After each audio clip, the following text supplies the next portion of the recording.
바울과 그의 선교팀이 바다를 건넙니다. 이들의 원래 목적지는 행선지는 그곳이 아니었어요. 안디옥 교회에서 파송을 받은 바울과 그의 선교팀은 첫 번째 선교 여행 때 개척한 교회들을 둘러보고 오늘날의 튀르키예 아나톨리아 반도에 있는 그 지역으로 복음을 전하려고 계획하고 있었어요. 그런데 밤에 성령께서 바울에게 임하십니다.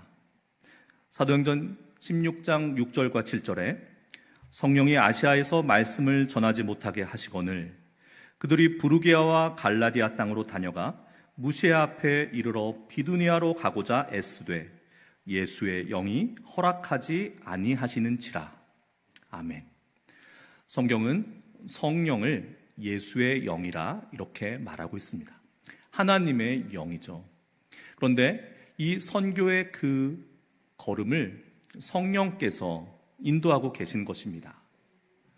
갈 곳을 정하시고 갈 곳이 아닌 곳으로 향하는 발걸음을 막으시고 그 발걸음을 돌리세요. 바울은 그 하나님의 계시에 순종합니다. 바울이 그 환상을 보았을 때 우리가 곧 마게도냐로 떠나기를 힘쓰니. 아멘. 자기의 계획이 있었습니다. 자기의 꿈도 있었어요. 매우 구체적인 사람입니다. 바울은 주도 면밀한 사람이에요. 그런데 자신의 그 모든 계획과 준비된 것을 저버리고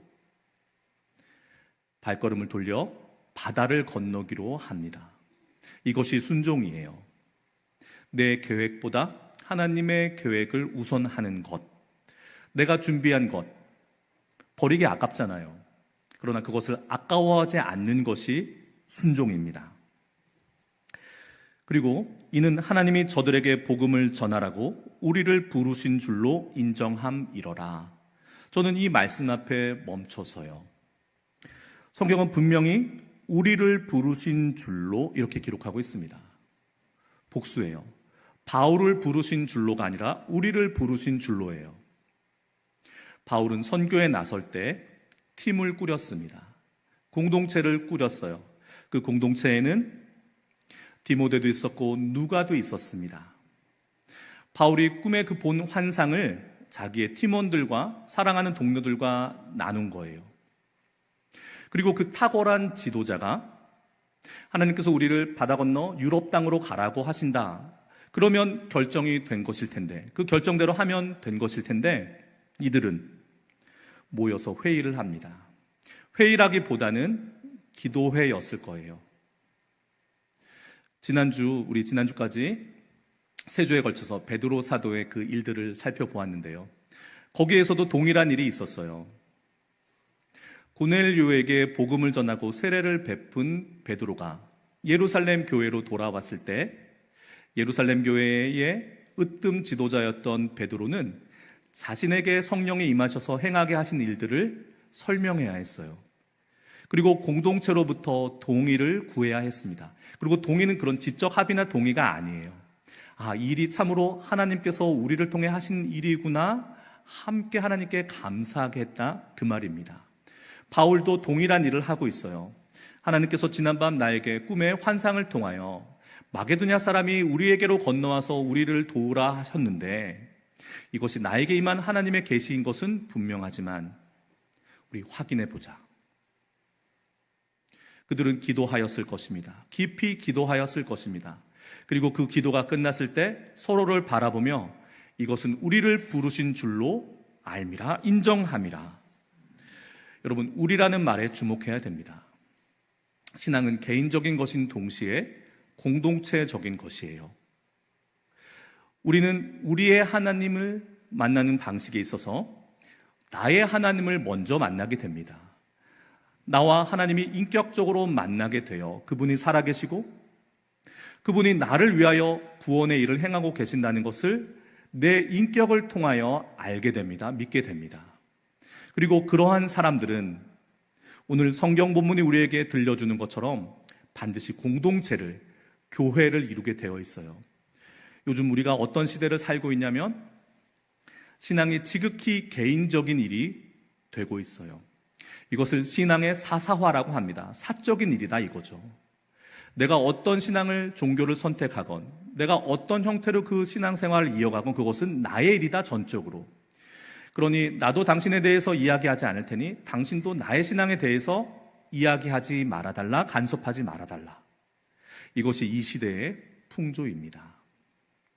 여러분, 하나님이 우리를 부르실 때는 각 사람을 천하에서 사랑할 사람이 그 사람밖에 없는 것처럼 사랑하시고 부르시지만 그 부르심을 입은 사람, 그 사랑을 입은 사람은 반드시 우리가 되어야 해요.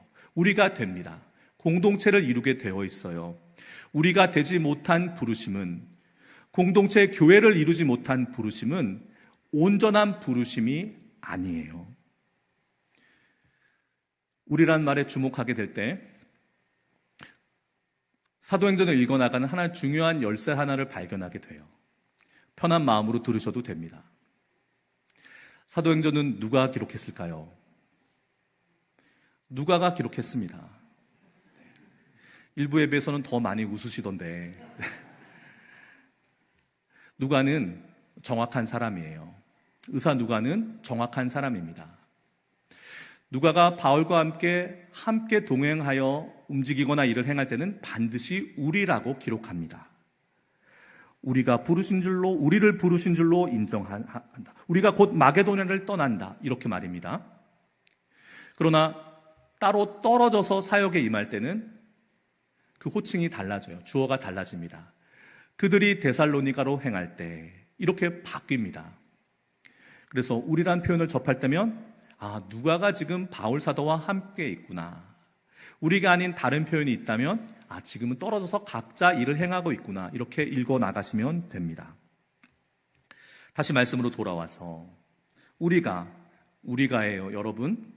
우리가 드로아에서 배로 떠나 사모드라게로 직항하여 이튿날 네아폴리로 가고 거기서 빌립보에 이르니. 11절과 12절 말씀을 제가 숨도 안 쉬고 읽었습니다. 왜 숨도 안 쉬고 읽었느냐?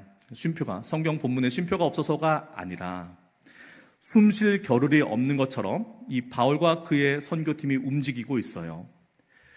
항구 도시 드로아에서 배를 타고 사모드라게로 직행하여 이튿날 배에서 내리자마자 네아폴리로 가고 이내 빌립보에 이르릅니다. 그 걸음에 망설임이 없어요. 주저함이 없습니다. 순종하였습니다. 공동체가 하나님의 뜻을 확인하였어요. 그리고 난 이후에 이들의 행보에는 망설임이 없습니다. 예수님께서 말씀하시기를 쟁기를 잡은 자는 뒤를 돌아보지 않는다 하셨습니다. 누가복음 9장에 또 다른 사람이 이르되 주여 내가 주를 따르겠나이다 마는 나로 먼저 내 가족을 작별하게 허락하소서. 예수께서 이르시되 손에 쟁기를 잡고 뒤를 돌아보는 자는 하나님의 나라에 합당하지 아니하리라 하시니라. 가족보다 하나님의 일이 우선이라는 뜻으로 새기지만 우리들은 순종하고 결정한 이후에도 자꾸 뒤를 돌아보게 돼요. 뒤를 돌아보게 됩니다. 망설이게 됩니다. 그리하지 말라는 겁니다. 믿음으로 확신을 주셨으면 성령께서 나에게, 너에게, 우리에게 공히 그렇게 당신의 뜻을 보여주셨으면 우리 함께 기도해서 그렇게 하기로 결정하였으면 주님 따라 앞으로 나아가는 겁니다. 여러분, 우리 뒤를 돌아보지 않기를 소망해요. 지난 일들 아까워하지 않기를 소망합니다. 그때는 그랬지, 또는 그때 그리하였더라면, 그랬었더라면 아무 소용없는 일입니다. 우리에게는 주님께서 맡겨주신 쟁기와도 같은 우리의 사명의 길이 있어요. 여러분, 각 사람의 인생의 길에, 그리고 우리 공동체의 길에 그것이 있습니다. 뒤를 돌아보지 마십시오. 망설이지 마십시오. 망설이다가 불순종하게 됩니다. 빌립보에 이르릅니다. 뒤를 보지 않았어요. 그 걸음걸이가, 그 행보가 힘찼습니다. 빌립보에 이르렀습니다. 바울이 빌립보로 직행한 이유가 있어요. 성령께서 바다 건너 마게도냐로 가라고 하셨지 빌립보로 가라 하지 않으셨지 않습니까? 하나님께서는 길을 보여주시지만 그 다음 구체적인 내용들은 우리에게 맡겨주세요. 우리가 채워나가야 합니다. 하나님의 뜻을 물으면서. 바울이 왜 빌립보로 향했느냐? 바울은 전형적인 도시 선교 사역자예요. 바울이 복음을 전할 때 그들은 사람이 모여있는 곳을 찾아갔습니다. 도시가 어떤 곳입니까? 사람이 모인 곳 아닙니까? 사람과 물살이 모이는 곳, 지식과 정보가, 소문이 유통되는 곳이지 않습니까? 그곳에 찾아간 거예요. 장소를 정하고 기다리고 우리에게 오라 한 게 아니라 그들이 모여있는 곳을 찾아갑니다. 우리 교회가 다시금 온라인 사역에 힘을 내려고 해요. 유튜브도 활성화하고 카카오톡 채널도 만들고, 지금 현대인들이 사용하고 있는 모든 SNS 속에 우리 공동체의 이름으로, 주님의 이름으로 복음을 증거하는 그런 루트들을, 채널들을 만들려고 합니다. 왜 그럴까요? 그곳에 사람들이 모여 있잖아요. 현대인들은 그곳에 모여 있습니다. 바글바글 모여 있어요. 남들이 하니까, 다른 교회가 하니까 우리도 해야 한다? 그런 차원이 아니에요. 사람이 모여 있는 곳, 주님이 필요로 한 곳, 복음이 필요로 한 곳, 모이는데 주저하는 사람들, 타인과 관계 맺는 것에 어려움을 겪는 사람들, 마음의 깊은 소외감과 상처 가운데 사람이 어려운 사람들이 모여있는 그곳에 우리 교회가, 우리 교회를 통하여 주시는 주님의 복음이 흘러가야 되는 것입니다. 그래서 온라인을, SNS를 활성화하려고 해요. 바울이 빌립보로 갑니다. 왜 빌립보로 가냐? 빌립보는 마게도냐 지방의 첫 성입니다. 첫 번째 관문이란 뜻보다는 마게도냐의 으뜸 가는 가장 큰 성읍이란 뜻이에요. 그곳을 찾아갔습니다. 그곳에 가면 하나님께서 다 준비해 놓고 기다리고 계신 줄 알았어요. 그런데 성경은 무엇이라 기록되어 있냐면 12절 말씀에 이 성에서 수일을 유하다가 바알과 그의 팀이 아무것도 안 하고 며칠을 허비했어요. 누구를 만나야 될지, 어디를 가야 할지, 어느 곳에 서야 할지도 모른 채 그 도시를 배회했습니다. 그러다가 안식일이 되었어요. 기도할 것이 없을까 기도처를 찾았습니다. 설명이 필요해요. 바울이, 그의 선교팀이 복음을 증거할 때 가장 먼저 찾아간 곳이 사람들이 모여있는 곳, 도시였지만 그 도시 가운데도 유대인들이 모이는 곳, 유대인 회당이었어요. 그들은 이미 하나님을 알고 있지 않습니까? 그들에게 나아가 그 하나님의 구원의 이름이 예수 그리스도라는 것을, 복음을 전하는데, 마게도냐의 첫 번째 성 빌립보에는 유대인 회당이 없는 겁니다. 유대인들이 없는 거예요. 기도처를 찾습니다. 기도처도 찾기가 어려워요. 그래서 찾아간 곳이 강가에 있는 기도처예요. 강이라고 하지만 실제로 가보면 강이라고 부르기는 너무나 옹색해요. 작은 도랑 같아요. 아낙네들이 모여서 빨래하는 빨래터와 같은 곳입니다. 그곳에 여인들이 모여 있습니다. 그곳에 두아디라시에 자색 옷감 장사하는, 하나님을 섬기는 루디아라는 여인도 있었어요. 여기서 잠깐, 하나님이 가라 하셔서 뒤도 안 돌아보고 갔습니다. 직행하여 빌립보에 도달했어요. 그러나 뭔가 기대했던 것이 안 나타나는 겁니다. 하나님이 우리를 통하여 일하실 때 우리가 자주 경험하는 일이에요. 교회가 새롭게 열리고 새로운 담임 목사가 부임하고, 그러면 그 다음에 모든 일들이 다 하나님께서 예비하신 대로 순조롭게 다 진행될 줄 알았는데, 우리 그렇게 진행되고 있습니다. 그런데 기대했던 바, 예상했던 바와 다를 수 있어요. 여러분, 그때 우리에게 필요한 것이 기다림입니다. 기다림은 소망이 있어야 할 수 있는 거예요. 믿음이 있어야 할 수 있는 겁니다. 바울은 수일을 유하다가 기다렸을 때 인도하심을 받았어요. 그리고 그 인도하심을 받은 그 자리에는 루디아라는 여인이 있었습니다. 그는 재산이 넉넉한 사람이었어요. 하나님을 아는 사람이었습니다. 그러나 성경의 행간의 내용을 깊이 묵상해 보면 루디아가 그렇게 자신의 사회적 지위를 이루기까지 삶의 터전을 일구기까지, 여인의 몸으로 그 자리에 이르기까지 그녀가 겪어했던 일을 우리 생각해 보게 됩니다. 쉬운 길이었겠습니까? 만만한 길이었겠습니까? 결코 그렇지 않았습니다. 그녀의 마음속에는 상처가 있었을 것입니다. 한에 가까운 울분도 있었을 것입니다. 그러나 그는 하나님을 알았다 하였습니다. 마음속에 차오르는 그 울분이, 답답함이 무언가 알 수 없지만 막연하나마 소망으로서, 기다림으로서 작용하고 있었습니다. 여러분, 하나님이 행하시는 일을 한번 살펴보십시오. 그 신묘막측함을 한번 살펴보십시오. 바울과 루디아가 생전에 무슨 인연이 있었습니까? 만나게 될 무슨 근거가 있었습니까? 유하다가 찾아간 곳이 강가 기도처요.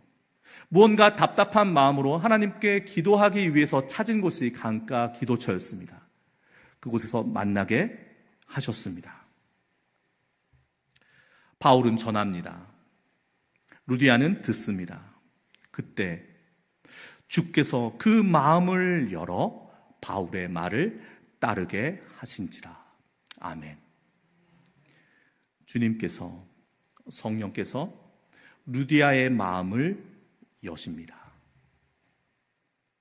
복음은, 예수 그리스도에 관한 일은 우리들 사람의 입을 통하여 증언하게 하셨어요. 믿음은 들음에서 난다 하였습니다. 듣지 않는데 어찌 믿으리요? 전하지 않는데 어찌 들으리요? 그렇게 하셨어요. 그런데 말하여도 전하여도 어떤 사람은 듣고 따르고, 어떤 사람은 듣지 않고 따르지 않습니다. 이것이 뭔 조화일까요? 알 수 없지만 그러나 저 사람이 성령께서 그 마음을 만지실 것이라, 열어주실 것이라 믿으며 전하는 것입니다. 바울 사도가 고린도후서 4장 6절에 남기기를, 어두운 데에 빛이 비춰라 말씀하셨던 그 하나님께서 예수 그리스도의 얼굴에 있는 하나님의 영광을 아는 빛을 우리 마음에 비추셨느니라.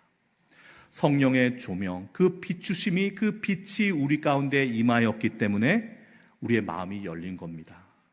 선포된, 전해진 복음을 믿게 된 것입니다. 지금 루디아에게 그 일이 일어나고 있는 것입니다. 하나님의 선택이에요. 하나님의 행하심입니다. 누구는 비추시고 누구에게는 왜 감추시는가? 누구는 전해졌을 때 그 마음이 열리는데 누구는 왜 그 마음이 열리지 않는가? 오늘은 우리 감리교 운동을 시작한 존 웨슬리 목사님의 회심 기념주일이에요. 존 웨슬리가 위대한 것이 아니라 그를 불러 사용하신 우리 하나님이 위대하시죠.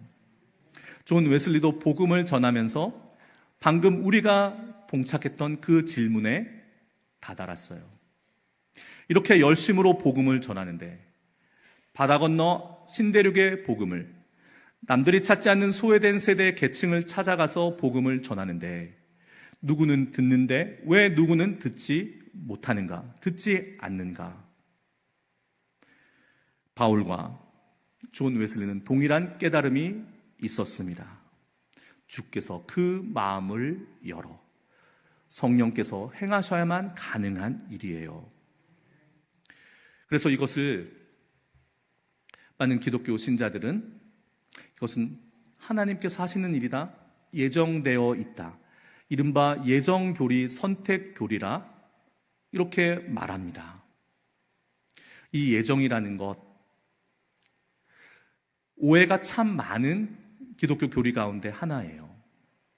왜냐하면 이미 하나님께서 다 정해놓으셨으면 우리가 전도하는 게 무슨 의미가 있겠어? 하나님이 이미 구원받을 자를 다 결정해 놓으셨으면 우리가 한들 그게 무슨 변화가, 소용이 있겠어? 이런 질문에 이르게 돼요. 나는 그런 거 모르겠다. 하나님께서 다 하신, 좋은 믿음입니다. 그러나 우리가 복음 전도에 나설 때, 특별히 그것이 우리의 가까운 가족과 이웃을 향할 때, 내가 아무리 설득하려고 해도, 아무리 설명하려고 해도 당초에 마음의 문이 열리지 않는구나. 마치 내 앞에 무슨 벽이 있는 것 같구나. 이런 마음이 들 때가 있어요. 그럴 때 하나님께서 왜 나에게는 그 빛을 비춰주셨는데, 내 마음을 열어주셨는데 내 사랑하는 가족에게는, 이웃에게는 그리하지 않으실까 생각해 보게 됩니다. 이 예정이란 말을 저는 선택이라는 말로 바꿔 이해했으면 좋겠어요.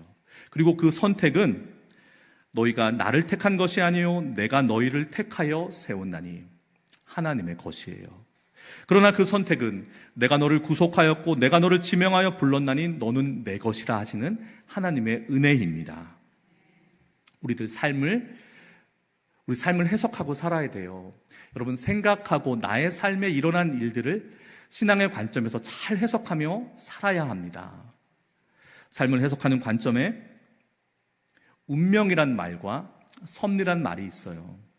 운명이라는 것은 우리들 삶에 대한 일들이 결정이 미리 다 정해져 있기 때문에 우리는 그 결정에서 벗어날 수 없다, 이런 겁니다. 왜 이 말씀을 드리느냐? 하나님의 선택과 예정을 운명으로 오해하기 때문이에요. 이 운명은 움직인다는 뜻입니다. 내가 어쩔 수 없다는 거예요. 받아들일 수밖에 없다는 겁니다. 나의 노력이나 선택과 무관하게 미리 정해진 길을 따라갈 수밖에 없다는 거예요. 우리 그것을 숙명이라고 합니다. 하나님의 예정과 선택은 그러한 운명이 아니에요. 무엇이냐? 섭리라고 우리는 말합니다. 저는 이 섭리 말할 때 이 섭의 한자에, 다스릴 섭자에 주목해요. 어떻게 생겼냐면, 이 한자가 왼쪽에는 손수변이 있고 오른쪽에는 귀 이자가 위아래로 3개나 붙어 있습니다. 다스린다, 하나님의 손, 그 능하신 손이 다스린다, 잘 이해가 됩니다. 그러면 오른쪽에 있는 귀 3개는 무엇이냐? 이겁니다. 저는 이렇게 새깁니다. 하나님께서 들으신다는 거예요. 천하 만물을 당신의 뜻대로 다스리시는 분께서, 섭리하시는 분께서 그 피조물의 신음을, 우리의 기도를 들으신다는 거예요. 많이 들으신다는 겁니다. 다 결정되었으니 너희는 그냥 따라라는 것이 아니시고 우리의 기도를, 우리의 간구를, 우리의 소망을 들으신다는 거예요. 그리고 우리 각 사람의, 우리 공동체 모두의 소망이 충돌하거나 하나를 얻으면 하나를 잃는 것이 아니라, 제로섬이 되는 것이 아니라, 이 사람은 이 사람대로, 이 사람은 이 사람대로, 이 방식은 이 방식대로, 이 공동체는 이 공동체대로 각자 다 합력하여 선이 될 수 있게 섭리하신다는 거예요. 그래서 하나님입니다. 하나님만이 하실 수 있는 일입니다. 할렐루야. 그 섭리를 발견하는 것, 나 인생에 일어난 일을 그 섭리 가운데 해석할 수 있는 것, 우리의 축복이에요. 어느 날 문득 내 마음속에 공허함이 찾아올 때가 있습니다. 문득 내가 열심을 다하는 일에 회의감을 느낄 때가 있어요. 망설일 때가 있습니다. 주저할 때가 있습니다. 때로는 무력해질 때가 있어요. 루디아도 그러하였을 것입니다. 주님이 찾아오시는, 주님을 만나는 사람들 가운데 예외가 있는 사람은 없을 거라 저는 그렇게 확신해요. 그 자체가 섭리입니다. 내 안에 있는 공허함과 쓰라림이 어쩌면 그것이 하나님의 부르심일 수 있습니다. 주께서 그 마음을 열어주시는 사람, 성령께서 그 심령 가운데 빛을 비추어 주시는 사람은 그 부르심을 알아차립니다. 루디아가 그런 사람이었어요. 루디아는 바울을 통해서 전해지는 하나님의 부르심을 듣습니다. 그 복음을 받아들입니다. 믿게 됩니다. 그리고 일어난 일이 무엇이냐? 15절 말씀에 그와 그 집이 다 세례를 받고, 루디아만 믿는 것이 아니에요. 루디아만 복음을 받아들인 것이 아니에요.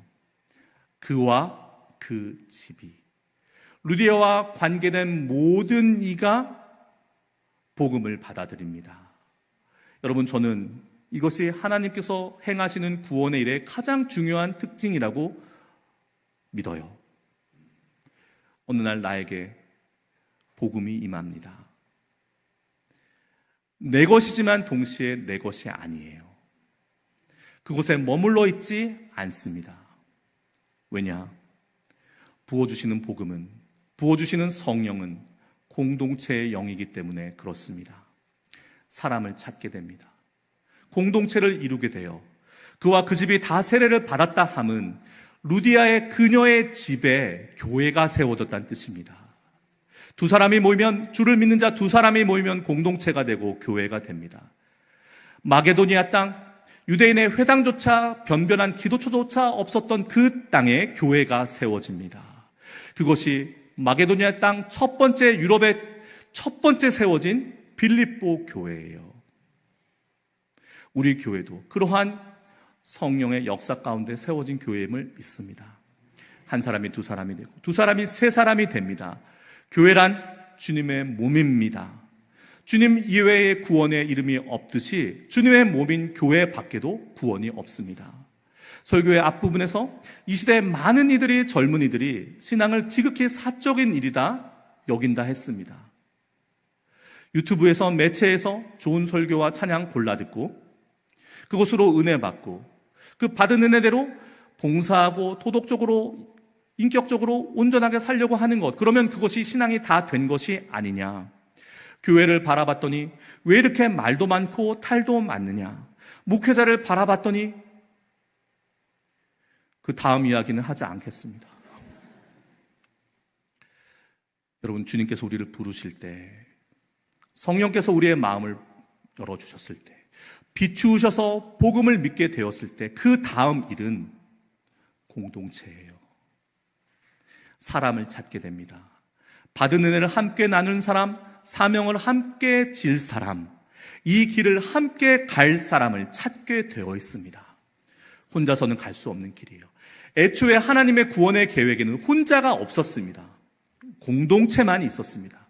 그것이 교회예요. 그것이 우리에게 주신 교회란 이름입니다. 우리에게 청하여 이르되, 다시금 우리라는 말에 주목합니다. 루디아가 세례를 받은 그 집안 빌립보 교회를 이룬 그들이 자신들에게 복음을 전해준 바울과 그 선교팀을 청합니다. 이르되, 만일 나를 주 믿는 자로 알거든 내 집에 들어와 유하라. 하나 되는 것입니다. 함께 되는 것이에요. 함께 먹고 나누며 그 삶을 나누는 것입니다. 이게 성경이 보여주고 있는, 사도행전이 우리에게 보여주고 있는 교회의 원형이에요. 여러분, 교회가 실망스러우십니까? 교회가 우리의 신앙의 기준에 미치지 못하여 이건 아니야, 이건 아니야 회의감, 때로는 절망감에 빠져드십니까? 우리가 생각하는 교회가 주님이 말씀하신 주님의 몸인 교회와 어긋나 있기 때문입니다. 멀리 벗어나 있기 때문이에요. 회복되기를 원합니다. 모인 곳에 하나님의 말씀이 부어집니다. 우리 전해야 됩니다. 그리고 공동체를 이루게 하여야 합니다.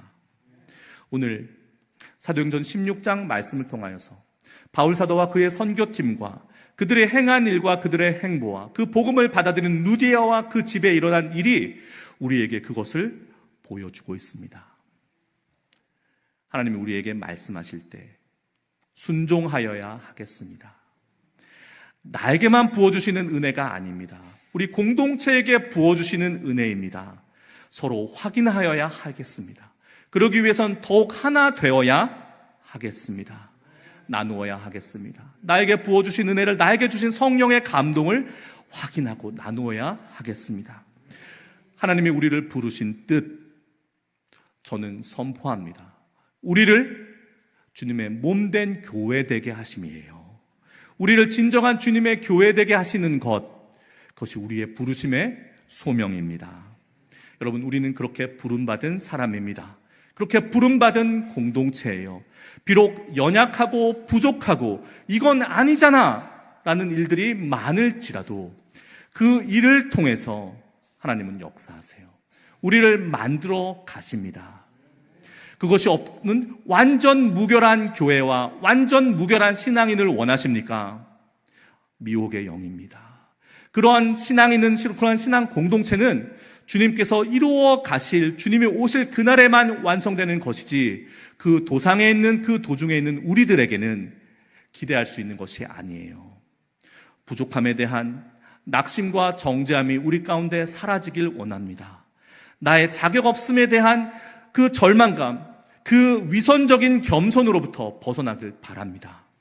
진정한 순종, 주께서 부르실 때, 나와 내 옆에 사람을 부르실 때 주저함 없이, 망설임 없이 뒤돌아보지 않는 진정한 순종이 우리 가운데 일어나기를 소망합니다. 부르심을 확인합시다. 그 교회됨을 위하여 부르신 우리의 하나님의 그 뜻을 확인합시다. 저와 여러분 가운데, 사랑하는 교우들 한 사람 한 사람 가운데 하나님의 부르심이 임하실 줄 믿습니다. 부르심의 공동체, 그 부르심이 확인되고 그 부르심이 일하시는 공동체 되기를 주님의 이름으로 축원합니다. 기도하시겠습니다.